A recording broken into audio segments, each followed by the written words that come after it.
Они предупреждали, что если то есть мы не перестанем молчать, ходить, требовать свои права, то они начнут на нас делать давление, и в плане давления, что они меня заключат, то есть арестуют, да.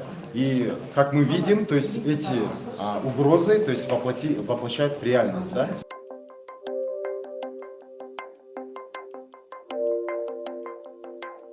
Балам ақталып шыққан енді типа қашан 10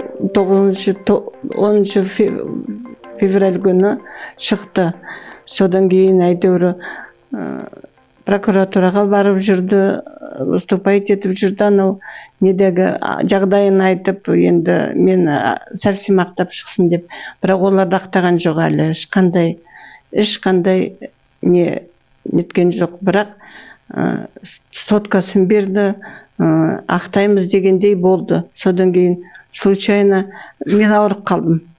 Ауырып больницаға түстім. Сол кезде олар бір балалармен бірге аштық жариялаймыз деп өздерінше бізді енді шығарсын, уже неше ай, 6 ай ма, 6 айдан асып кетті деп сөйдеп еді. Сол күні оларды соны именно Қосайды ұстап алып кетті.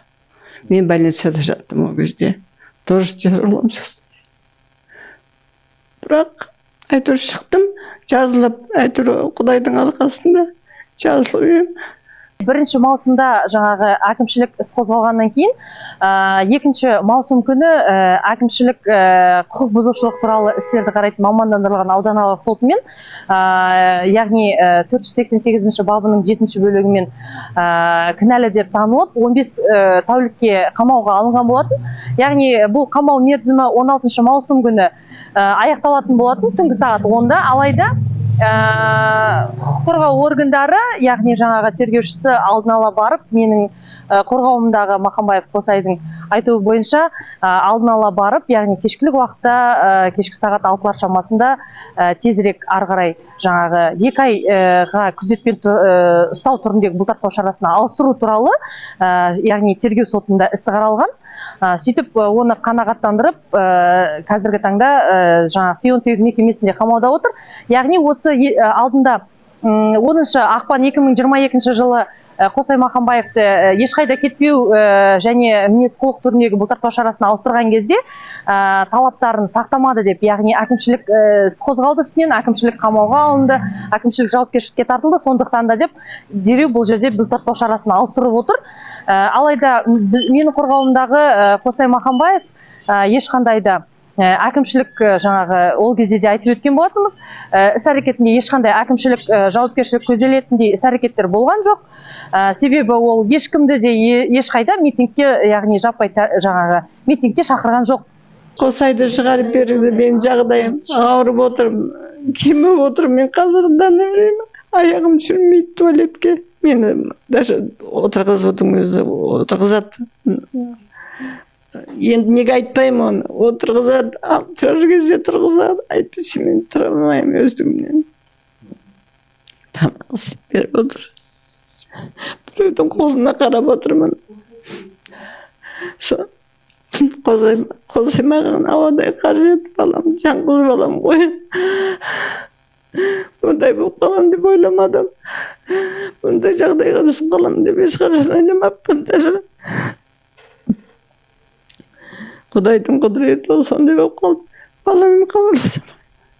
Қосаймен хабарласамайды. Ешкім хабарласамайды, ешкім бармайды. Бір балаларға айтып тамақ апартқыздым кеше. Дәрілерін апартқыздым. Звондап. Бұрын үйге келіп жүруші еді қаншама адамдар.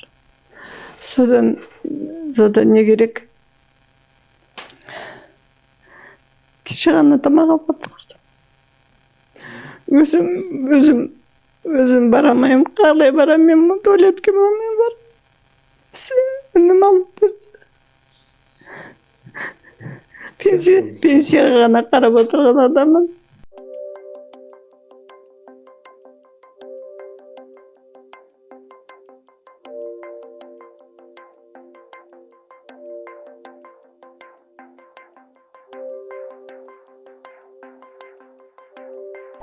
Қазіргі таңда Қосай Махамбаев Си-18 мекемесінде қамауда отыр, бәрімізге белгілі. Және де қазіргі таңда ісі жүргізіліп жатыр, тергеу әрекеттері жүріп жатыр, тергеу әрекеттеріне барып жүрміз. Алайда қазіргі таңда бір емес бірнеше рет өтініш хаттар түсірген болатынбыз. Қосай Махамбаевтың денсаулығына қатысты және де оның асырауындағы жалғыз анасы, яғни қазір зейнеткер жастағы 73 жастағы анасы ауырып жатыр, ауыр хал үстінде. Сол кісіге қатысты, яғни жалғыз асыраушысы Қосай болғандықтан біз өтініш хат түсірген болатынбыз, алайда әлі өтініш хатымыз осы күнге дейін қанағаттандырылмай келеді. Өткен аптада Алматы қалалық денсаулық сақтау басқармасынан да хабарласқан болатын. Яғни Қосай мен оның анасының жеке сәйкестендіру нөмірін сұрап, яғни қазіргі таңда шын мәнінде Қосай Махамбаевтың анасы больницада жатыр ма, шын мәнінде сондай диагноздармен ауыра ма, соны тексереміз, және де Қосай Махамбаевтың да диагноздарын тексереміз деп менен ЖС нөмірлерін алған болатын. Қазіргі таңда ол өтінішіміздің әлі жауабы жоқ. Құқық қорғау органдарына біз қазіргі таңда сол күзет түріндегі бұлтартпау шарасын үйқамақ немесе ешқайда кетпеу бұлтартпау шарасына ауыстыру туралы өтініш хаттарымызды беріп отырмыз.